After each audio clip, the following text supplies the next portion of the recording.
Hey everybody, this is my 55-gallon T-bar tank, and before the T-bar knocks it loose, do you see that bubble sitting right there on the flower? I saw this yesterday on the flower that's at the other end of the tank, and it was while I was feeding everybody, and by the time I got done feeding everybody and got my camera, the bubble was gone.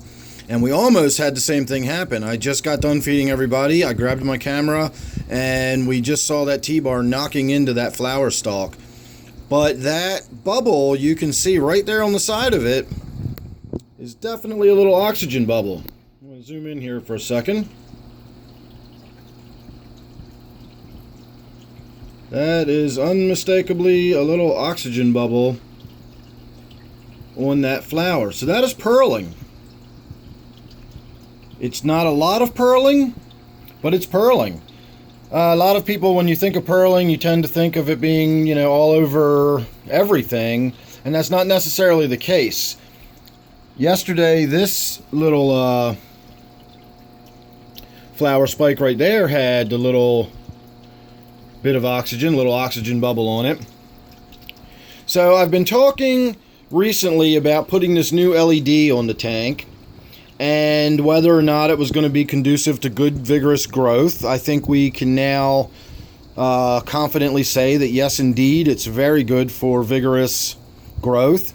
It also seems to be doing a number on the algal growth on my glass. I still can't decide whether that's normal because I put so much more light on the tank, or is it a very low quality light, and the low quality of the light is what's causing all this additional algal growth on my glass. High quality light, if you really increase it and you've got it all over the front glass, that will increase algal growth as well.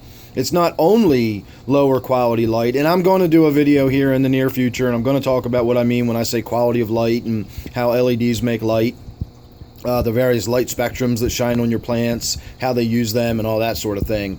Right now, however, I want to talk about how in the world do I have pearling going on in my tank when I don't inject my tanks with CO2. I don't feed my plants, I don't put root tabs in, I don't put supplements in, I don't put Excel in the water, I don't do anything. I do nothing at all to, specifically for my plant growth, and yet here we've got pearling.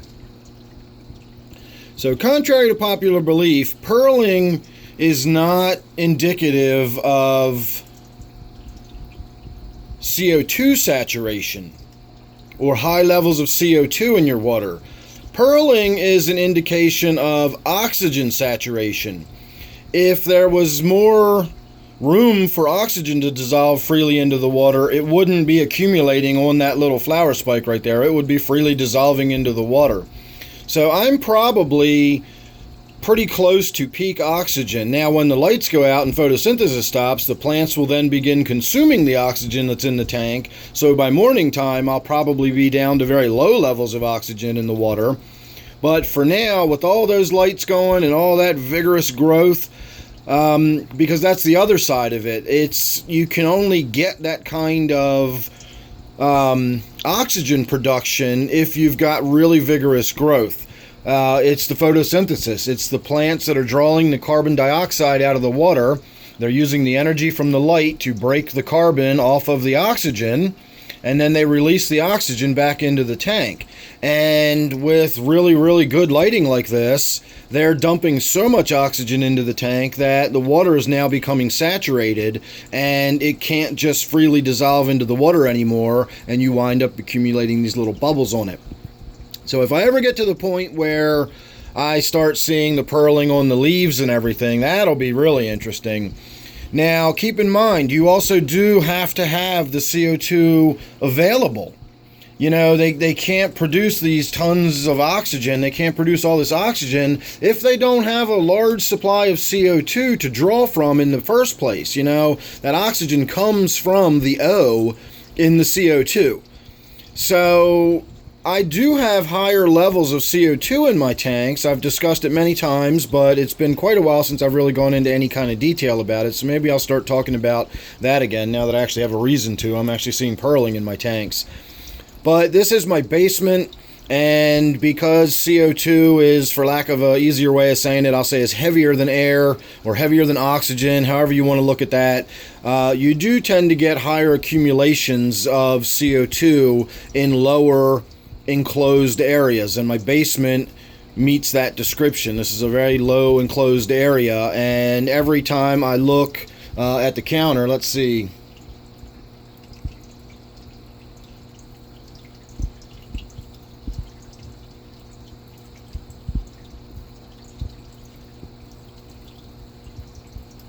Oh, I'm looking at the wrong counter. I'm looking at the blinking light that's just blinking, indicating that it's working. It wasn't the actual counter light. Hang on, give me one more half a second here.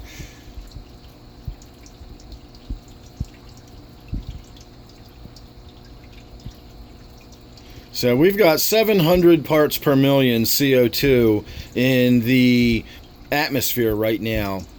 Normal background levels are about 300 parts per million. If you're upstairs in your dining room and it's been a nice day and you've had the windows open, you've got about 300 parts per million. If the house is closed up and you're upstairs in a higher, more elevated room, you might have upwards of 400, 450 parts per million. Down here in my basement, I regularly get up to over 1,000 parts per million, especially if I'm spending any time down here and if I'm busy doing anything, any kind of activities where I'm burning some calories and I really produce a lot more CO2 in my breath. I easily get the levels up over 1,000 parts per million down here. And while that doesn't directly translate into how much of that CO2 dissolves into my tank, elevated atmospheric levels of CO2 will translate into elevated levels dissolved into your water. So I don't have anything anywhere approaching the levels you would have if you were injecting into your tank. If I actually had an injection system going on, I'm not approaching those kind of levels. I probably have maybe anywhere from 8 to 10, maybe 11 parts per million on average. I guess maybe in the winter time it might creep up a little higher than that with the basement being all closed up all winter. But that's nowhere near the 30 parts per million that people try to get when they inject. It is significantly higher than the 4 or 5 parts per million that most people might have in a standard tank they've got sitting in their living room. So I do get the benefit of having elevated levels of CO2. I just don't have levels that are elevated anywhere near that vigorous growth level that you get from an injected tank. I also don't have the lighting to go with it. I also don't have the food to accompany it.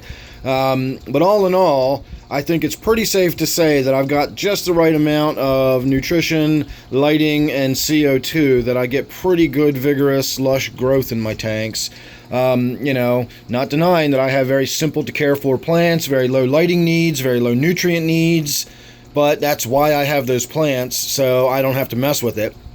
And by not even messing with it, I actually get pearling developing on my plants. So that's a pretty good strategy for me. It's been working out pretty well. So there you go. I'm glad I was able to get that on video before the fish knocked it loose, because that bubble is now gone.